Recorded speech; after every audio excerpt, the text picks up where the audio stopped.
Yo, what's going on, everybody out there? And I'm super excited to be here for a special episode of the Cannabis Diversity Report.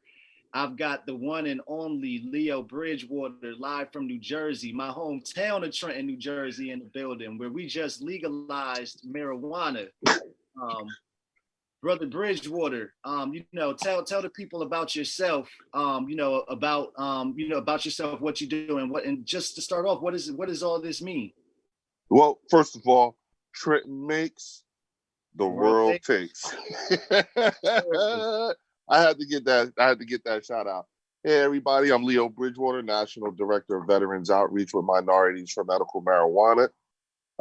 This is November 3rd, the day after, no, November 4th, the day after the state of New Jersey, along with the states of South Dakota, Montana, Mississippi, we all legalized for either adult use or medicinal or both in one case.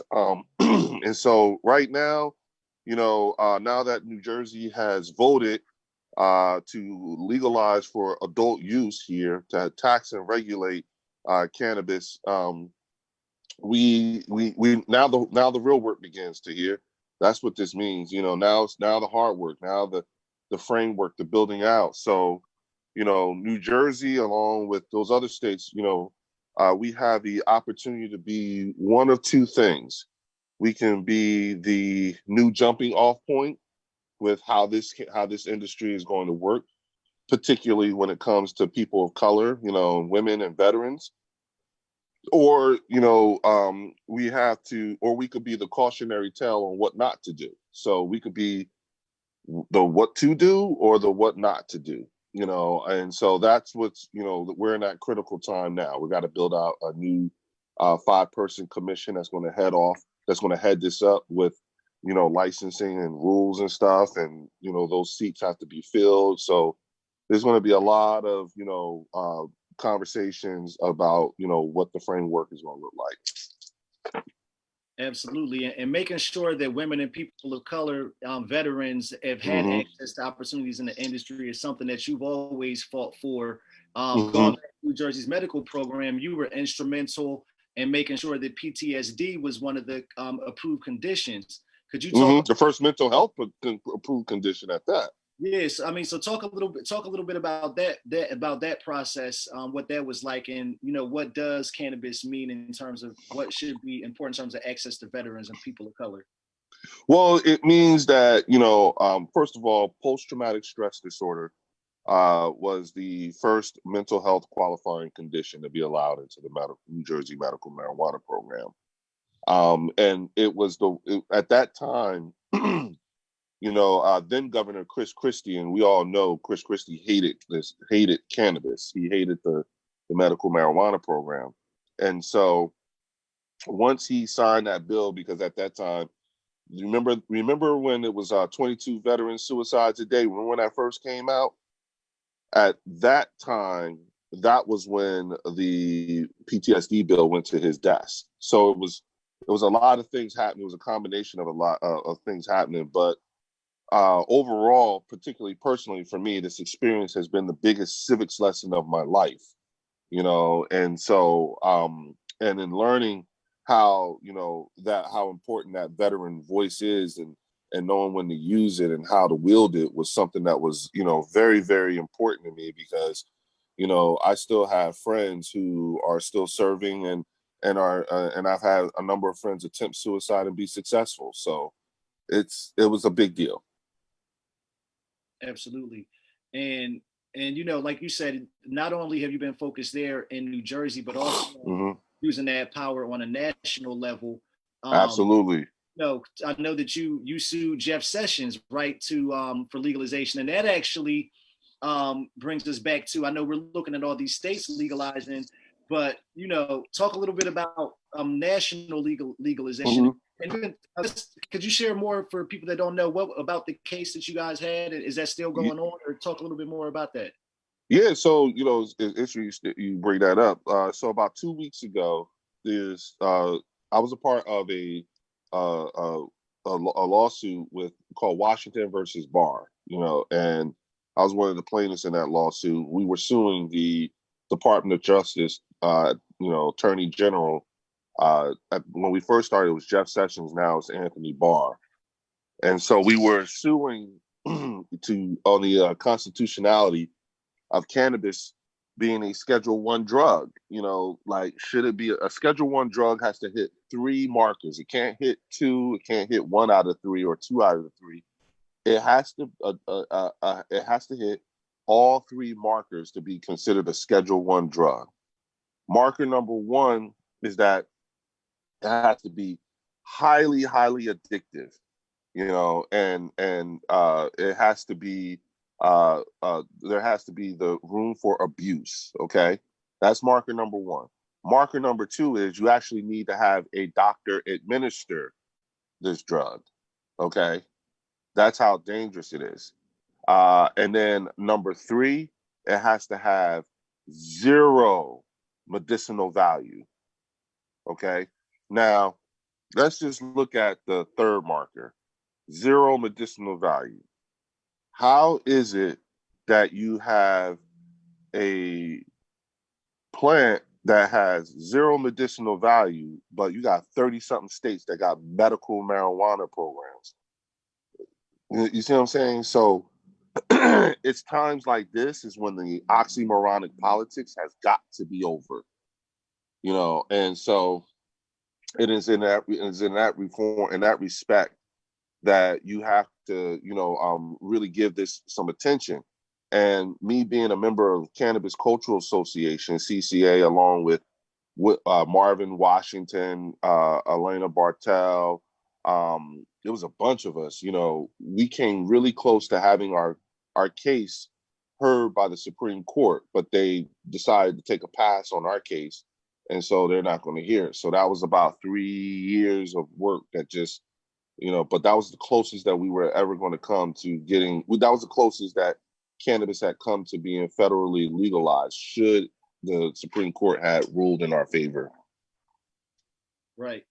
Absolutely, man. And so with that being said, we are in the midst of like I said, this election right now. Mm-hmm. And then in New Jersey, right? Like we haven't seen that federal legalization, but could you dive a little bit more into like what does it mean? Like what's taking place right now? What does it mean? Like what's going on in New Jersey for the cannabis industry at large, and where legalization is going? Well, it's Jersey is sort of kind of like a microcosm of the rest of the country in terms of its reaction to legalization. And I liken it to you have 2 types of people that we're dealing with here, and what this means: Jetsons and Flintstones. So the way I'm looking at your line of questioning is more or less like, what kind of bells and whistles and stuff go off? Like, what does all hell break loose? Because that's what happens when legalization happens. All hell breaks loose. So what is that hell, especially on a federal level? Well, you have interstate commerce you have to consider. You have import export that you have to consider. We ain't even said nothing about banking, which has to be considered. Now you're talking about the FDA has to get involved. The DEA has to change out all of its rules. Now you have and everything that I am talking about, those are jobs. Every single problem or thing that has to be figured out now, that's a job. Matter of fact, that's a few jobs.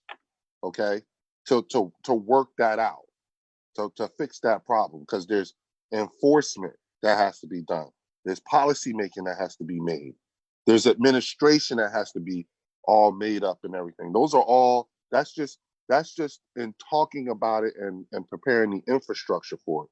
We haven't even spoken about the fact that to hear just a couple of months ago, 50 million people apply for unemployment benefits. What's the percentage of those people that's going to go from kind of curious to kind of serious now?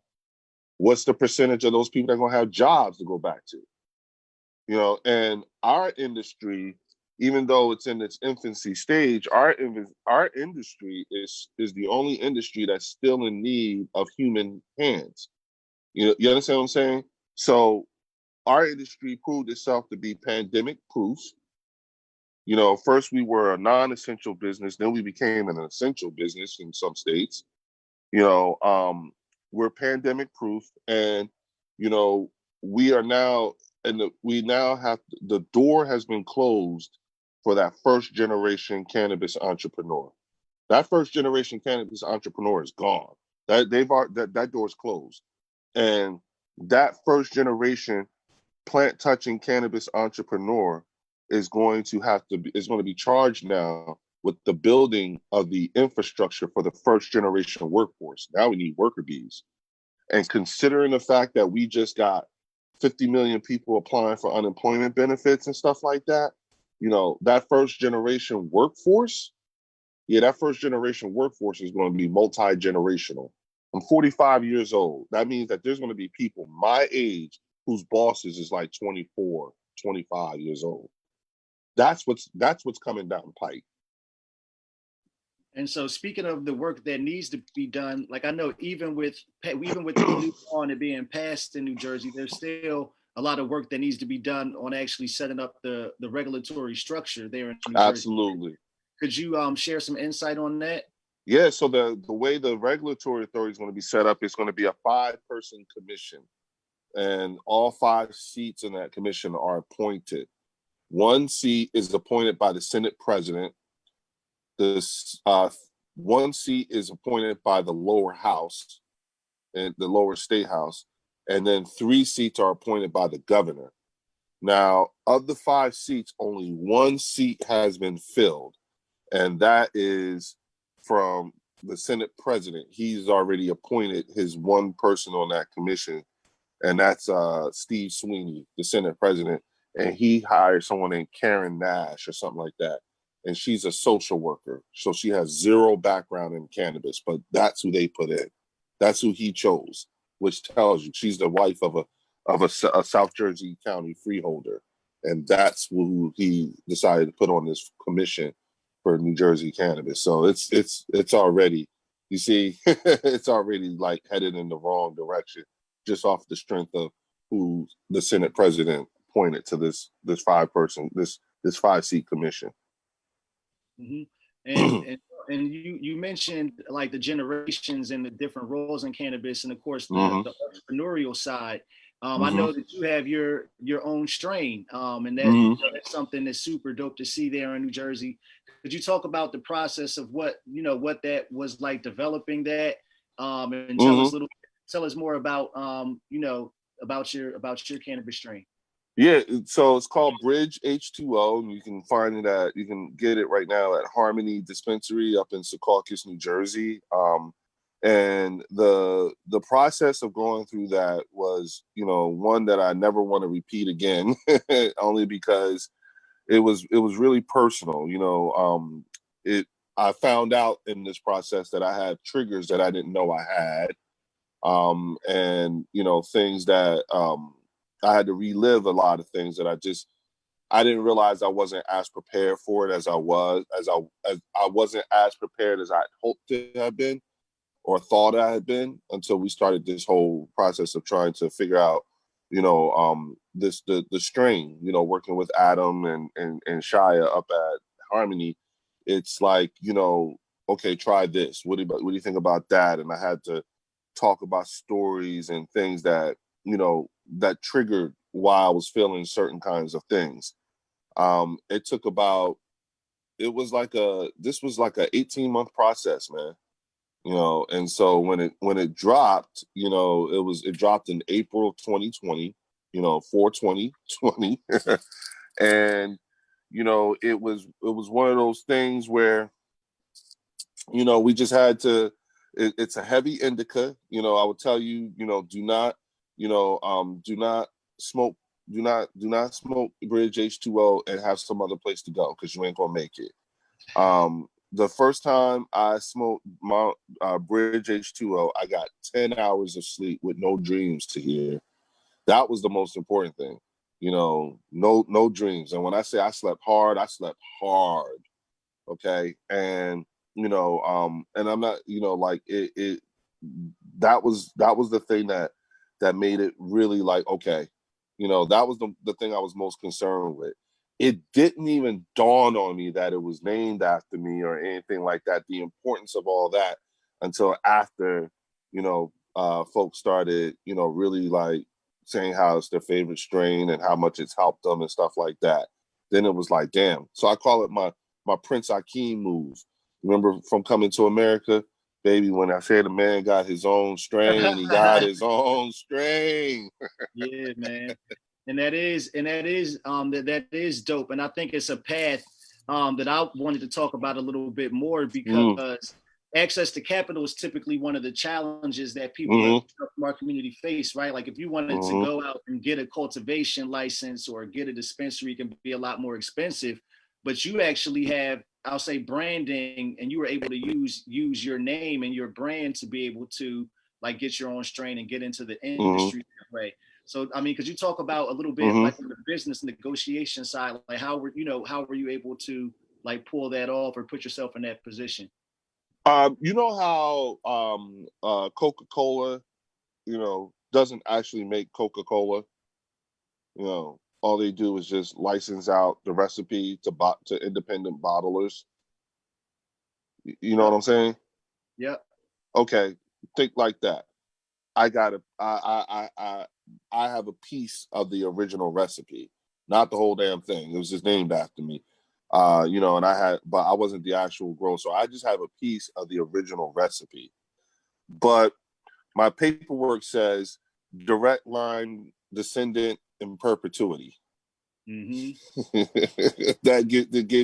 give you, I'm not going to go too much into the details of numbers or whatever. Yeah, but don't want you to do that. But I mean, but I approached it. I approached the whole situation thinking about not generational wealth, but generational revenue. That's what I was thinking about.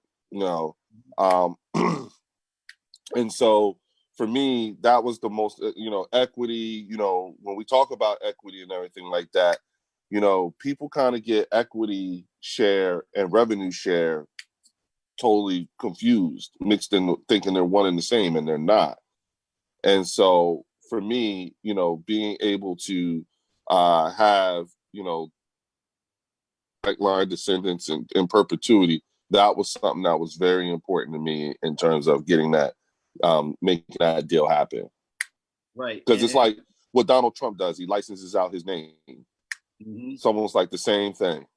Yeah. And speaking of legacy and building generational wealth, we both had the opportunity to experience a couple of weeks ago together, traveling to Boston for our good friend Shayun's grand opening of Elevate. Could you talk about what did it feel like? What was that experience like being there in Boston from your eyes for, to be up there and see what he was able to do? Well, first of all, it was good seeing all y'all. I didn't realize how much I missed y'all until y'all was like right there. You know what I'm saying? It was, seeing Shayun, being able to take part in that and seeing him do the things that he's been doing and following him and everything, he confirms the hard work that me and you do. That's really what he is. He's just one big confirmation that, we can do this. He's a wholly owned African-American multi-state operator. This man owns every aspect of his business. Okay. He's not even a social equity program type of person either. He did it all by himself. You see what I'm saying? So for me, when we talk about, especially at this critical time, right? Like Jersey just legalized for adult use, right? And they start talking about social equity and minority inclusion. Now, what we have, what Shayun provides us that living, breathing example of what social equity or what minority inclusion and equity state looks like. You see what I'm saying? So now, instead of talking about that in theory or hypothetically, now we could point to somebody. That's what he gives us. He gives us a physical representation of that, a real representation in every aspect of the term. And so for me, now, like, he's a very important tool now, because we just legalized for adult use.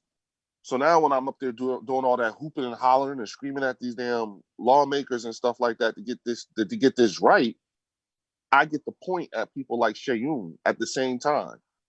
See, that's what it looked like. You know what I'm saying? Matter of fact, we need to get him up in here and come talk to y'all so that y'all can hear, so you can hear from the horse's mouth. You know what I'm saying? Like, you literally have to spell it out for these people. Because remember, I said Jetsons and Flintstones, that's real. Mm-hmm. And for you, as somebody who's transitioned to the cannabis industry, you with your successful background in the military, like what type of advice do you have for other brothers and sisters that are that might be veterans, that are looking at opportunities in the cannabis industry, they want to figure out how they can that they can get in? Well, I would say the first thing, all right, you know what? My first piece of advice on a real, because of where I'm at right now. So, for instance, if you are somebody who still needs convincing that you should be doing this, I'm not the guy to talk to. Matter of fact, neither one of us are the guys to talk to. That was a couple of train stops ago. You see what I'm saying? If you're someone who's going from kind of curious to kind of serious, the first thing I would tell you to do is go get Dashida Dawson's book, How to Succeed in the Cannabis Industry. Start there. It's $20. Invest in yourself. Do everything that book tells you to do, including write in it. Okay? Write in it. Read everything. And then at the end, if you do everything that book tells you to do and you get to the end, then come find me. If you do what I tell you to do, you'll see why I just said that. It'll make sense. Those instructions will make sense. Then the second thing I would tell you to do is to learn your history. You know what I'm saying? Check out the things that a lot of people who have, because a lot of us have, the reason why I say learn your history, a lot of us have already did the head bumping that you would be doing. So you could avoid a lot of bumping your head if you just, you know what I'm saying, learn the history about who's who and what's what. Then the next thing I'll tell you to do is look at these national organizations. Look at local organizations and national organizations, particularly when it comes to this cannabis thing, because here's the thing, a lot of people don't know. This business is very incestuous, okay? The degrees of separation is like less than 2. We all know each other. You know what I'm saying? And so we all know who's who, what's what, where's it going, how's it going down. And if we don't know, we know somebody who do know, or somebody who knows somebody that do know. You see what I'm saying? It's that's the way it works. And so when you look at these organizations like Minorities for Medical Marijuana, NCIA, MCBA, M for MM, Women Grow, these organizations, I would say, take a look at them. Look under the hood. I'll take the Pepsi challenge on all of them. You know what I'm saying? I'll take them all in the Pepsi challenge. Because at the end of the day, when you look at who these organizations are now headed by, you're talking about some really poignant people in this industry, people of color and women, you know what I'm saying? And that veteran voice, being able to wield that veteran voice has been something that's been back in dividends. You have people who understand that being able to wield that veteran presence has been that voice has been extremely powerful for me. It's worked, because they talk to me different when I'm inside the State House. They talk to me different than they talk to you, to hear. Right, absolutely. And just last thing to close this out, as we look at cannabis now being a multi-billion-dollar industry, what responsibility do you think we have as an industry to make sure that social equity, or not necessarily social equity, but opportunities for people of color that have been harmed by the war on drugs, veterans, women, all have opportunities of access to the industry?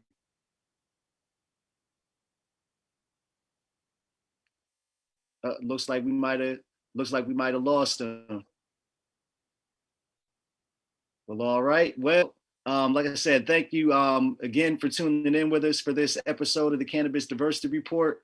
That was my good friend Leo Bridgewater. He was recently in High Times magazine. You can get that article and read more about him there. And thanks for tuning in with us, and we'll check up with you next week.